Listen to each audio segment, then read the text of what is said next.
yeroo yookaan illee dhaabbatu bara abboota keenya.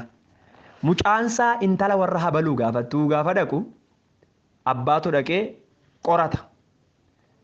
Zarii eenyuti isheen? Dudduuba ishii, sanyii ishii, qomoo ishii hundumaa kana hin qo'atu. Egaa qoratanii sanyii ishii sanyii habaluuti. Zariin isaanii akkasii nama jaalatu hin bareedu jedhaniifa. Baay'ee hawaasa keessatti beektu kaawwan jedha. Qomaaxaa qabu, budaa, waa baay'ee jira miti jira keenya.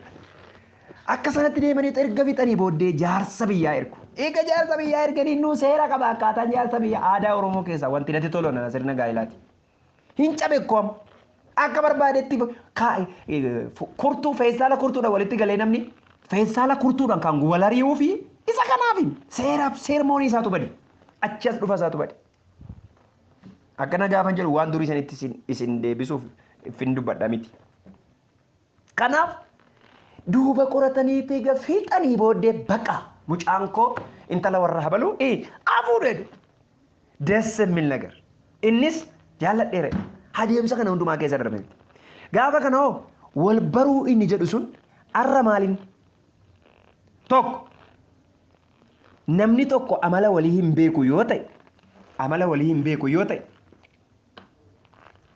gaafa gaa'ela godhatan inni shurbaanu hojii ilaale yoo ta'e inni immoo ishiin immoo waan inni qabu yookaan akkaataa isaa ilaalte yoo ta'e amala isaan beektu yoo ta'e gaafa walitti dhufanii takka anaa cabsu eduu gaafa jalqabaa gaafa walitti dhufan yeroo ishiin gufattu anaa cabsu ija koo balleessuudha. Gaafa immoo xinnama ishii immoo takka turanii intinaadhaan inni amala haarii amala dafee aaruu amala dheekkamuu wayii qaba yoo ta'e takka turanii gaafa jaalalli qabbanaa'u akkas ija hin argatu si haa cabsu iji kee haa badu dura iji koo haa baduudha dura anaa cabsuudha amma garuu si haa cabsuutti deebisa. Maalinni kun amalli isaa geeddarameera jechuudha. Amalli isaa geeddarameera jechuudha. Maal isin jechuufan? Amala walii beekuun baay'ee murteessaadha. Amala walii beekuun baay'ee murteessaadha. Amala walii eessatti barra manni barumsaa akka waldaa keenyatti fakkeenya tokko isinii fudha. Akka waldaa keessa ta'ee jirutti namni tokko xalayaa gaa'elaa anii fi addee durbeen ebeluu gaa'elaa wajjin dhaabbachuu barbaadna yoo jedhee ji'a durseetu xalayaa galfata. Ji'a ja'an kun maal ji'a wal baruuti. Ji'i ja'a kun wal baruu amala walii maala walii ji'a ja'a kana keessatti wal baraniiti yoo walliisu ta'e ji'a ja'a kana keessatti walliisuutu irra jira. Otoo lubni yookaan paastarii waldaa hin eebbisi. Ji'a ja'a kana keessatti xalayaan dhufee nama ta'a yeroo wal baruu qabu. Yeroo walii wajjin waldaan walitti fiddee fedha keetii beektaa amala isaa jettee qorate ji'a ja'a. Eega ji'a ja'a guutee ji'a ja'a gidduutti wal mirkaneeffatanii booddee waldaan eebbisuutti galti. Kanaaf namoonni tokko garuu har'a argee namoota baay'ee dhufa xalayaa gara waldaa fide. Ani har'a fide xalayaa boru fuudhuun barbaade. Har'uma arge boru na fuusisaa jedhe. Inni kun maaliin waan isa ariifachiise sana duwwaa ilaale malee rakkina dudduuba isaa jiru hin bare. Amala ishii bareera. Amalli ishii akkami? In aarti. Amalli ishii akkami? In ariifatti. Amalli ishii akkami? In sobdi. Amalli ishii akkami? In atti. Amalli ishii akkami? Maayini amala ishii jedhee qoree bira ga'ee amala ishiin qabdu hunduma isaa beekuu danda'utu irra jira jechuudha. Isa kanaaf innillee amala ishee beekuu danda'utu irra jira jechuudha. Dura amala walii namni amala garaagaraa qaba. Bifti namaa gargar akka ta'e amalli namaa gargaridha. Kuni dhugaadhuma jechuudha. Soba akkati jettanii hin qabdan. Atajaajiltuu haraajuu tajaajilu amalli namaa gargaridha. Miirri namaa gargaridha. Isa kanaaf amala isaa beekuu qabdi obboleettiin keenya. Ishiin immoo amala ishii dhibba keessaa dhibba beekutu jira. Yoo beekee amala ishii jibbeetirraa deebi'aa inni isaa atamala akkasii qabdi kanaa booddee si wajjin hin deemu jedha jechuu dhiisuun kan isaati. Beekuun garuu dirqama isaati. Yoo beekuu qabdi jaallateetti galuu qaba. Yeroo tokko akkasii jaalalli jaamaadha jedhanii lakkibboo jaalalli jaamaa si godhataananii gaafa ija qabu immoo qaba gaafas immoo si jaamsa. Indee jaalalli mukarraayyuu nama qaba maal kun hafuura hamaadha sirrii miti. Yesuus isa kanaaf laaluutu irra jira yeroo fudhachuutu irra jira Kana maal gochuu irra jira ilaalte baruu gaafa bartu fakkeenyaaf badhaatutu badhaasatti heerumaa jenna. Tarii badhaatuuf badhaasanas keessa jira ta'e hin beeku. Badhaatuuf badhaasatu wal fuudha yoo ta'e badhaasa badhaatuun amala walii baru gaafa jennu inni haaraa yookaan dafee aara ta'uu danda'a badhaasa. Badhaatuun dafee aaruu badhaasaa baruushi wajjin jiraachuudhaaf carraa bal'aa qabdi. Akkamittan jedhe otoo hin beektu ta'e itti aarti. Akka inni dafee aaru beetti taanaan garuu barteetti taanaan garuu abbaan manaa koo dafee aara. Kanaaf iyyuu maal gochuun irra jira? Akka inni naarre waan isa aarsu hundumaarra of eeggachuun qaba jetti. Yoo maal goote kun yoo beekte hin beektu taanaan garuu aarsatuma oolti. Badhaasaan aaruu nama lasaati. Ishiin aarsuun immoo intala mashii. Kanaaf mootii fi abbaa manaa isaanii beekutu irra jira dubartoonni. Amala isaanii beekutu irra jira. Amalli isaa maali? Amma abbootiin mana tokko ani balbaluma cufaatti gaafannuufu edoo ani balbaluma cufaatti gaafannuuf gaafuma ishiin mana dhabamtee balbala cufaatti dhufu edoo seexana wayinna daa'edha. Soobeetti yoo ta'e yeroo hundumaa manatti eeguutu irra jira. Ani soo gidduma wati irra ba'uun hin jaaladhu edha tokko irra baasu barbaada. Kanaaf iyyuu amala isaa beekuutu irra jira. Amala koo keessa namni yoo wal barume namni nama wal bartanii beektu dheetaa jira. Namni yeroo wal baru akkas godha. Maal godhaa? Maqaan koo Abaluu jedhama. Amalli koo kana kanan jaaladha kanan jaaladhu. Maali mana barumsaatti walitti himna miti? Kanan jaaladha kan kana immoo hin jaaladhu. Edho. Sin kun namee beekata. Of ibsanii wal bara namni dhuunfaayyuu of ibsee wal bara. Goddanyaaf goddanyuun of ibsee waliisaan dibbiqiidha wal baruu hin danda'u. Ani umaa waa'ee koo dhoksuun barbaada. Dhoksitee naani rakkisaadha. Wal dhoksuun sirrii miti. Waliin ifa ta'uun baay'ee barbaachisaadha. Amala walii beekuun baay'ee murteessaadha. Amala walii beekuun baay'ee murteessaadha. Amala walii beekuun baay'ee murteessaadha. Amala isaa hamaa yoo ta'e hamina isaa beeki tokko hin gorsita lammaffaa hin dandeessa. Gaa'ela keessatti waan tokko jira. Tokko rakkina furmaata qabu furu rakkina furmaata hin qabne immoo baachuu danda'u nurra jira gaa'ela keessatti. Irra deebi'ee dhaggeeffadha. Gaa'ela keessatti rakkina furmaata hin qabu ifurra. Kadhannaadhaan gorsaan dubbii waaqayyootiin hin furra. Rakkina furmaata hin qabne garuu hin baanna. Sinitti haa dhagahamu. Rakkina furmaata hin qabne maal goona jedhe hin baanna jechuudha. Hin baanna bakka. Hin baanna. Malee waan hunduma isaa የተስተካከለ ነገር የለም እዚህ ዓለም ላይ ብዙ ነገር አለ ችግሮች አሉ ቻሌንጆች አሉ መቻል አለብን ኢየሱስ ጌታ ስለዚህ አመላ ወሊ ቤኩን ባይ ሙርቴሳዳ አመላ ወሊ ቤኩን ባይ ሙርቴሳዳ ጋፍ ጋለ ከሰገን አመላ ከሲ ቀብዳይዳ ኡቱን አከሰኤ አንሲ ወጅነን ጋይላ ዳባ ኡቱን አከሰኤ አንሲ ወጅኒ ነን ሲተናዛ አንቱሬ አይባልም utuu wanti jedhu afraash naatichi utuu wanti jettu diigduudha utuun sirrii miti malee jecha utuu jedhu baay'ee jecha guddaadha sirrii miti gaa'ela keessatti utuun hin barbaachisu utuun namni utuu shamarreen utuu nan isitti heerumuu baadheettu bara wajjin gaa'ela dhaabdee naftu inni itti isheen dhugaa waaqayyo namichi yookaan gurbaan utuman sin fuudhu ta'e amala kee kana utuun bareera ta'e amma sin fuudhu inni jedhu bakka diigaaran takka ture immoo utuu echaara waan ta'eef utuu jedhe yoo rafes utuu jedhe yoo ka'es utuu jedhe yoo ciisus utuu jedhe yoo nyaatus utuu jedhe yoo dhugus utuudhumaan gaa'ela miti gaa'elli utuun keessa jiru gaa'ela miti jechuudha baay'ee dhaggeeffadha isa kanaafi utuu jechuu dura ilaalanii itti galuun baay'ee barbaada itti galte miti isa furamu furi isa furamne baadhu. Ini gara biraa dandeettii walii baruudha. Dandeettii walii baruudha. Yeroo tokko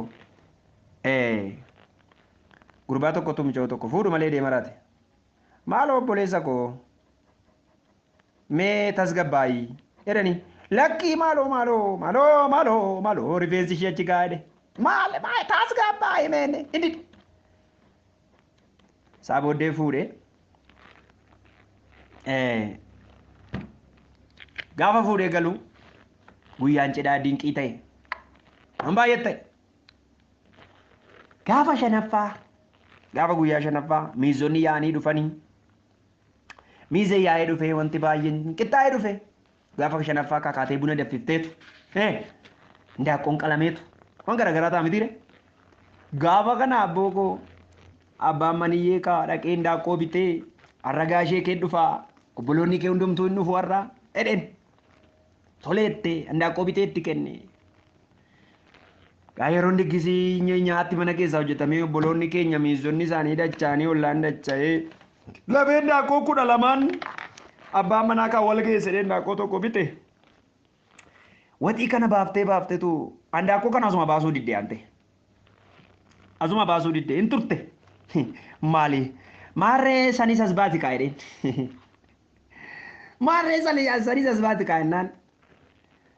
Gaafa ishiin lakkaa cilfaatas baasuu dide gaafa as baaftu hindaaqqoon mataatti irraa citte malee fayyaa nama isaatu bireessitii keessa. Maal ijoolleenaan innaate ishiin rifeensa ishii dheeraadha malee ala kanaatti naatti malee mana keessaa buna danfiftee hin beektu shunkurtii murtee hin beektu dinnicha qunciftee hin beektu hanqaaquu cabsitee wattee hin beektu hindaaqqoo kana. Dabbasaa irraa quncifte malee fayyaanuma isaati hin beektu ka mana keessa. Hin qabdu bakka dandeettii kana. Hin qabdu dandeettii kana. Dadhabina shamarranii duwwaa miti. Dhiirri tokko immoo dadhabina mataasaa danda'e qaba. Dadhabina walii beekuun murteessaadha. Ammallee dadhabaa waan ta'eef itti hirmuun hin barbaachisu. Dadhabaa waan ta'eef dadhabduu waan ta'eef fuudhuun hin barbaachisu. Dadhabaa waan ta'eef walii wajjin jiraachuun hin danda'amu jechaa jiru. Garuu walii beekuun baay'ee barbaachisaadha. Gaa'elli hiikan gaa'elaayyuu maaliin? Nuyi irruudha. Dhiirri tokko kophaa isaatti irruudha. Walii wajjin guutuu taanam. An dadhabaa yoon ta'e haadha manaa koo wajjinan guutuu ta'a. Haati dadhabdu yoo ta'e abbaa manaa kee wajjin guutuu taata. Maaliin ree? Lafa dadhabine walii garuu beekuun barbaachisaadha. Kanatti koo kanan danda'u. Haati manaa koo kanan dandeessu garuu waan gochuun irra jiru godha. Tokko nan barsiisa. Nan gorsa. Garuu hin dandeesse dhibba keessaa dhibba waan tokkotti ergaxanyaa ta'uu dura hin dandeessi moo hin dandeessu kan sammuusa amansiisuu danda'utu irra jiru. Kana je nan qaadee danda'ee maaloo dayidee ganaa of muruun of falaxuun asfalligimu. Beekuutu irra jira. Otoo beeke akkas hin qaanattanii yaaddu namichi kun dura otoo beeke nama biraallee waamee qalchisiiseetu intinaan hin beeku. Hin beeku waan hin beekneef hiriyaasaa gidduutti qaana yaa jara. Wal beekuun baay'ee murteessaadha. Dandeettii walii beekuun. Tokko immoo ani digirii meeqaffaan qabaa ani jedha tokko immoo. Birrii amanaan hin barbaachisu. Barumsa akkasiin baradhe biyya akkasiin ture. Ani koo waan baay'een beekaa dandeettii cimaan qabaa jedhu waliif akka wal no. Ta'uun qabu dandeettii walii amma jiruun itti himan waan jiru waan hin jirre hin jiru waan jiru immoo jira kanama bakka wanti jiru jira wanti jirre immoo jiru eessa hin fidee itti hima ani bakka dadhabina qabutti dadhabini koo dadhabina bakka dadhabina koo sana naa danda'utu irra jira ati manaa koo bakka dadhabina kee tokko beeka abbaa manaa kee ittiin himte ookee karaa kana dadhabina qabdi nan dhaabbadhaaf nan obsaaf jechuu danda'utu irra jira. Namni guutuu miti. Maanninyaa'um ሰው perfect ሰው የለም. Namni guutuun hin jiru. Waaqayyo guutuutu jira malee. Kanaaf kuni kana dadhabina walii beekutu irra jira. Akkasuma jabina walii beekutu irra jira. Jabina walii cimina walii beekutu irra jira. Cimina walii dadhabina waliis beekuu danda'utu irra jira. Wal beekuu wanti jedhu mata duree guddaadha jiran. Namoonni baay'eenatu wal hin beekin gaala dhaabbataniitu gaafa garagaranii wallaalanii wallaalan. Ati akkasidhaa lakka ati akkasidhaa. Wal beekuu murteessaadha. Wal baruu murteessaadha. Inni bara biraa maal? Firoota waliiti. Qabxiidhaan firoota walii beekuu. Tokko abbaa isaa haadha manaa isaan barsiisu. Isa bara kanaati isa durii miti. Abbaa isaa haadha manaa isaan barsiisu bireenis. Haadha sakka qabu. Hobboloota sakka qabu. Hiriyoota sakka qabu. Akka ishiin bartuun barbaadu. Akka ishiin bartuun barbaadu. Kashiis baruun barbaadu. Kan isaas itti himuun barbaadu. Dhaggeeffadhaa kun rakkina guddaa. ትልቅ ችግር ነው ባየ ረክና ጉዳይ ማለት ፍሮቶ ሊበሩን ባየ በርባይሳ ማሊፍ ተከተኮ አልቲማና ተከተኮ ፍራ አባ መናሽት እንጃለቱ አባ መና ተከተኮ ፍራ አዳ መናሳት እንጃለቱ ኡቱ ገሩ ኢላ ፍሮኒኮ አከሰከስ ጀደም አባንኮ አከስ ጀደም አቲኮ አከስ ጀደም ኦብሌቲንኮ አከስ ሪያንኮ አከስ ኩኖቲ ዛንኩን edani wali ifa godani bay barbaisa wal loksu kanaf frotoli baru bay barbaisa frotoli be kum bay barbaisa godinyoto wali be kum bay barbaisa malif ennan kuni bala gurgudda qaba bala inni qabun tokko keessa tokko sinittima gaaf tokko abba mana isaa isheetu kwaarii yookaan tajaajila waldaa keessaati shamarran kana beeka goddanyoota wajjin tajaajilanidha. Haati manaa saammoo shakkiti baay'ee maalinni waanumti akkasii kun jetti. In bilbiluuf kaa ijoolleen shamarranii abbaa dargaggoota tokko in bilbiluu waldaa keessaa in bilbiluu ishiin garuu ilaalle maayin eessumaa sii bilbiltee siree ishumti yeroo hunda sii bilbiltu kun. maal akkasitti nagaasi gaafatteetti kana waan hin beeku maaliif nagaasi gaafattee akkasitti maaliif akkas goote jetti gaaf tokko keessaa gaaf tokko ani maal asinnoos kaamiti obboleessa kiyyaa jiran obboleetti durbii keenyatu mana barumsaa kolleejjii wayii baratte bilbiltiif obboleessa goote jechuudha ennaan yeroo hundaa deebitee bilbiltiif kaa'annaan gaaf tokko kacarraa bilbila mana kaayee bayeetu kaafti ishiin gaafa kaaftu mala baakee barbaadda nama lamadhayyuu tokko durbii keenya tokko immoo obboleetti nama lamadha maalaan godha zirziitii asintima nama lamaan kana guyyaa hundumaa arrabsite maalaa dhaqee qabda abbaa manaa qorra saabooddee nan naqee nan gafa isaatii gaafa naqu maa irratti wal loltan jenne kunoo yeroo hunda bilbiltiifi kunoo gaafa bilbilicha laalu bilbilichi kan durbii keenyaati bilbilichi ishiin tokko immoo kan obboleetti abbaa faazirii keenyaati hin beektu bichaa'uun nama biraatu gorachaa jiretti hin beektu ishiin balaa meeqa bu'e wal araarsuun eessaa obboleetti kana nootis gara isaa dubbatta maa hin rakkinu kun eessaa dhufe fira walii beekuu dhiisuu irraa dhufe kanaafi wal beekuun fira walii beekuun baay'ee mara barbaachisaadha firoo tokko goddanyaa kollee beekuu qabdi ati manaa koo fira koo beekuu qabdi ati manaa koo ani fira ishee beekuun qaba buloota ishee beekuun qaba firri ishee fira koo firri koo moo fira ishee kana bakka kottaame baay'ee murteessaadha fira walii beekuu inni gara biraa qabeenyaa walii beekuun baay'ee barbaachisaadha. This is issue point. Lada gefada qabeenya walii beekuun kun maani qabeenya walii beekuu jechuun akkaawuntiin abbaa manaa tokkodha abbaa manaa fadha mana ennaa malee ani birrii koo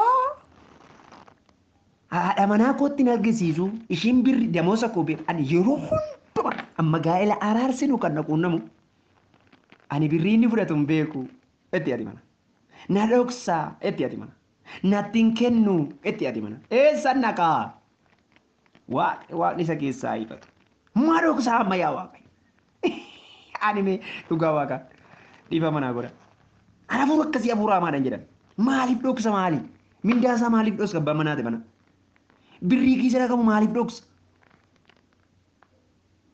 dhoksa maali waa'ee isaayyuu miti immoo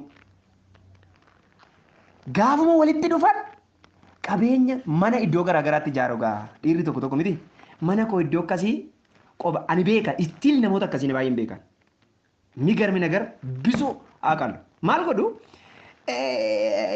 mana koo iddoo akkasii ittiin agarsiisu narraa irratti waan ta'eef maqaa ishiitiin keessan galchu akkashiin beektuun barbaadu maqaa obboleessa kooti nan ijaara maqaa intinaati nan ijaara hankooti garuu birri laminaas wallage biyya waaqatiin ba'a namichi kun በኢየሱስ ክርስቶስ raayifatu waaqa itti agarsiisudha namoota baay'ee nan beekan dhoksanii qabeenya godhatu dhoksanii haadha manaa isaanii dhoksanii mana bitu haadha manaa isaanii dhoksanii iddoo biraa haadha manaa isaanii dhoksanii jirti obboleettonni tokko tokkos abbaa manaa ishee dhoksitee dhoksaadha birrii ammanaan qaban jettu iddoo akkasii kanaan qaban jettu hin dhoksiti amma isheen istiimee waan tokko sin gaafadha wanti qullaa caala namatti ulfaatu jira obboloota nana haati manaaf abbaa manaa qullaa isaanii wal jala irra fummoo rafan amma maaqaan ofta siinii baadhiisu wanti qullaa jaalaa qaanii jira inni qullaa yuu wal jala irrafa erga ta'e gaa'ela keessatti qaanii nama kana hin jiru erga ta'e maaltu birrii ciccita birrii boru baddu nama dhoksisiise iftoominni gaa'ela keessatti baay'ee murteessaadha baay'ee murteessaadha baay'ee murteessaadha qabeenya walii baruu irratti baay'ee murteessaadha ifa kanatu jira kun hin jiru jechuun baay'ee murteessaadha akkaawuntii qoba akkaawuntii namtanaa qoba gaaf tokko gaa'ela raasuudha isa kana natu bitee isa kana isa bitee bireetii isa bitee cilbaa isa bitee kana godhe minaa tolle kanatu bitee santu bitee mindinno kun gaa'ela moo gaa'ela miti amma koo kana gargariiranna akkas goona inni kutaa kana fudhatu kutaa sana fudhadha addaan nuufira utuu barbaachise dhagnatu tokkodha malee wanti walitti kennameef dhagna isaaniiti foon isaaniiti dhugaan galeera futuu ta'e obboleettii kana yookaan obboleessaaf cilfaa fi redistii gargariirattu kana otoo dhugaan galeeraaf ta'e foon keenya kana gargar nu mura'e maal namummaa isaanii hin danda'amu soo gaa'ela hiikuun hin danda'amu jechuudha gara tokko qabeenya walii beekuun baay'ee barbaachisaadha. Inni gara biraa kaayyoo walii beekuun baay'ee barbaachisaadha. Kaayyoo walii beekuun baay'ee barbaachisaadha. Kaayyoo walii obboleettiin tokko gaa'elatti galaa jiru. Kaayyoo ishii kan biraati. Kaayyoo tokkoon isinii fudhadheesti. Namni kaayyoo malee hin jiraatu malee. Kaayyoo daftee dhala godhachuutti hin qabdu obboleettiin tokko. Namoota kanarratti wal lolan beekan. Kaayyoo daftee gaa'ela godhachuu inuma hin qabdu. Dhala godhachuu. Inni immoo dafee gaa'ela dhala godhachuu barbaada. Innaanii wal lolan. Jechuun jireenyuma gaa'elaa wajjin hin jiraatanii dhiisan jechuudha. Wal lolanii biyyan jira yeroo kanaanii baay'ee nama guddaa iyyuu miti xiqqoodha. Arras nama guddaa ganaan taa'edha malee hin taane. Guddinni koo amma qixxee kiristoonisti. So yaarsolii waldaa dhaqanii namoonni hundumtuu dhaqanii ta'uu didee namni xinnummaan icciitii natti mata namni naan amala akkasii tan qaba namoota gurguddaan icciitii mana isaanii natti matu. Waldaa keessatti daa'imummaa kootii jalqabee iddoo aarsaarratti waan hin guddadheef namni icciitii mana isaa natti hima nan kadhadhaa fi na dhagaa namni amala namni na dhaga'uun qaba gooftaa galatu. Nama inni dheedaa gaafan gaafadhu icciitii kana natti himan warri kaan jaarsoliin gisee shan ja'a dhaqanii dadhabaniiru. Kanadha ishiin immoo kanadha ciisicha gaa'elaas bifa kanadha hin barbaadu jettee kanadha maaliif natti immoo kophaatti nama 3 nama 4 dhiisanii soo hin jedhe kuni kanadha dhala godhachuun kana yeroon kun yeroo dhala godhachuu kana gaafa icciitiin kun bakkee ba'ee walamansiisanii dubbii dhugaa irra tokkotti walamsiisan gara ijoo tokkootitti deebi'anii dhufan jechuudha. Kana kan fakkaatu kaayyoolee garaagaraa jira. Kaayyoo garaagaraa kanarratti kaayyoo walii wal hubachiisuun baay'ee barbaachisaadha. Kaayyoon kee maal? Kana. Ani immoo kaayyoo lamaan kana tokko godhu. Kaayyoo lamaan kana maal godhu? Tokko godhu jechuudha. So wal baruun baay'ee murteessaadha. Egaani waa'ee wal baruu kana dhugaan hin dhumatu. Daqiiqaan kun daqiiqaa baay'ee deema waan ta'eef dubbichi dubbii mi'aawaa ta'e utuu jiruun gara xumuraatti fida. Sagantaa itti aanu